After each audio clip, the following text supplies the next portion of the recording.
ఉంది. ఈ యొక్క ఆలోచనలన్నీ కూడా మన హృదయం నుంచి వస్తూ ఉంటాయి.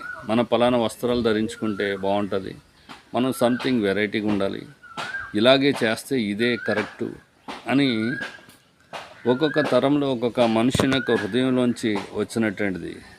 కనుకనే వీని మతం వేరు అని ప్రతి ఒక్కరూ మాట్లాడుకుంటుంటారు. మతానికి విరుద్ధంగా ఉన్నాడు అని మాట్లాడుకుంటుంటారు. అంటే మనమందరము ఏ అభిప్రాయాన్ని అయితే కలిగి ఉన్నామో ఆ అభిప్రాయానికి ఇతడు విరోధంగా ఉన్నాడు, మన పద్ధతుల్ని పాటిస్తలేదు అంటూ అతన్ని మత విరోధిగా చేస్తూ ఉంటారు.